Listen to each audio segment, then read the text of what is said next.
Del Evangelio según San Marcos. En aquel tiempo Jesús y sus discípulos atravesaron Galilea. No quería que nadie se enterase porque iba instruyendo a sus discípulos. Les decía: el Hijo del Hombre va a ser entregado en manos de los hombres, y lo matarán, y después de muerto a los 3 días resucitará. Pero no entendían lo que decía, y les daba miedo preguntarle. Llegaron a Cafarnaúm y una vez en casa les preguntó: ¿de qué discutíais por el camino? Ellos callaban, pues por el camino habían discutido quién era el más importante.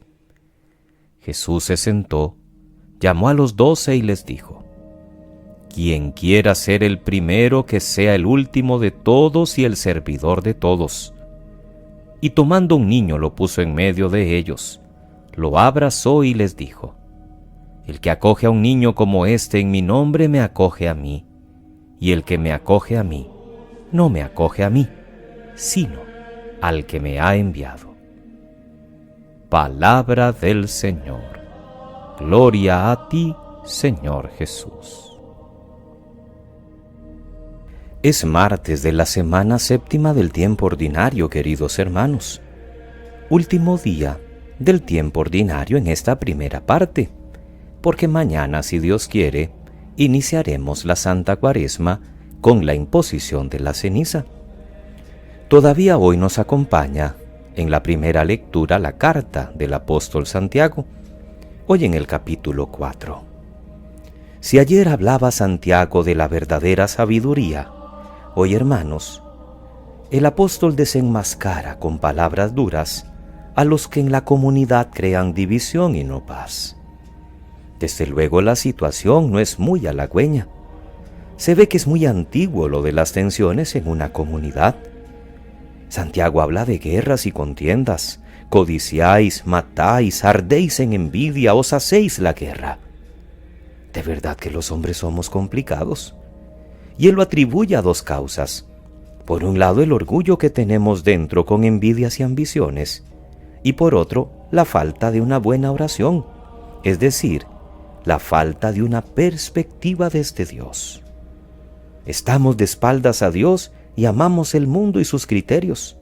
Somos adúlteros según Santiago. Luego no es de extrañar que haya todo lo que hay. Los soberbios no saben hacer otra cosa que engendrar guerras, sean estas domésticas, locales o incluso mundiales. Lo que de veras nos da sabiduría y por tanto la actitud justa en la vida es la unión con Dios, es nuestra fe en Él, es nuestra oración sincera que nos sitúa en los justos términos ante Él y ante los demás. Y la oración no puede estar desconectada de nuestras actitudes vitales en general. Si estamos en armonía con los criterios de Dios, lo demás viene por añadidura, había dicho Jesús. Seguro que también irá bien la relación con los demás entonces. Como no podemos ser orgullosos en la presencia de Dios, tampoco lo seamos delante de los demás. Es Dios quien nos da los mejores dones. Pedírselos a Él es reconocer su primacía y relativizar nuestra propia importancia, pues eso es lo que nos motiva para un trato mucho más humilde con los demás. ¿Podrá compaginarse una oración sincera ante Dios, que es el Padre de todos, con divisiones, con relaciones llenas de odio con los demás, hermanos nuestros e hijos del mismo Dios? Jamás puede ser eficaz la oración ante Dios de uno que está apagado de sí mismo y está a la vez mal dispuesto para con los demás. La oración debe ser humilde. Debemos someternos, acercarnos a Dios, ser sinceros, lamentando nuestra miseria y humillándonos ante el Señor, que es el que nos levantará. Una oración que está viciada de raíz por el orgullo y la falta de caridad no agrada a Dios. No es que no es escuchada, lo que pasa es que no es efectiva. Si fuéramos más humildes, nos entenderíamos mucho mejor con los demás. Nuestra oración sería más eficaz y nosotros mismos mucho más felices. El Evangelio de Marcos nos presenta el segundo anuncio de la pasión que Jesús hace a sus discípulos. Jesús quiere que esta enseñanza quede muy fuertemente grabada en el corazón de sus discípulos. Sin embargo, parece que igual que hace unos días, ahora tampoco ha calado profundamente. Hace apenas unos días fue Pedro el que reprendió según él a Jesús porque no podía pasarle aquello. Ahora los discípulos no es que se oponen, pero parecen no tomarle importancia. A ellos les preocupa más lo que vienen discutiendo en el camino. ¿Quién es el más importante? Ya se ven seguro en el reino ocupando puestos de honor. Por eso no entienden que Jesús hable de cruz, hable de muerte. Jesús, con más tranquilidad ya en casa, les da una lección enorme para que vayan corrigiendo aquel pensamiento que no es adecuado. Y la frase lapidaria del Evangelio de hoy: quien quiera ser el primero, que sea el último y el servidor de todos. Y pone a un niño en medio de ellos y dice que quien acoge a un niño le acoge a él. No olvidemos que un niño en tiempos de Jesús, en el ambiente social de aquella época, era más bien marginado y era tenido en muy poco.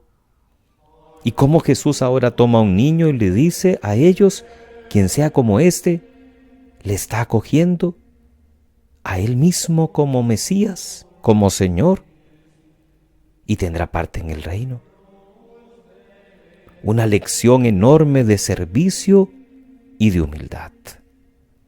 Las dos características que nunca deben faltar en los discípulos de Cristo. Toda la vida del Maestro es una entrega a los demás. Él no ha venido a ser servido, sino a servir y a dar la vida por los hombres. Y es lo que pide a cada uno de nosotros. Ya nos lo enseñó en la última cena. Al levantarse de la mesa, al ceñirse una toalla, arrodillarse y lavarle los pies en una actitud completamente diversa a lo que los maestros enseñaban a los discípulos en aquella época. También nosotros podemos tener dificultades en querer aprender la lección que Jesús hoy da a los apóstoles y a toda la iglesia.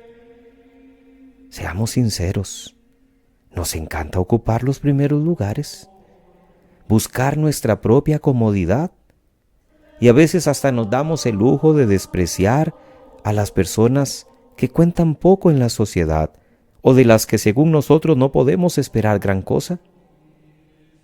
Eso de buscar los primeros puestos no pasa solo en la política, también puede pasar en nuestro mundillo familiar, si me permiten la expresión, en la comunidad, en la iglesia.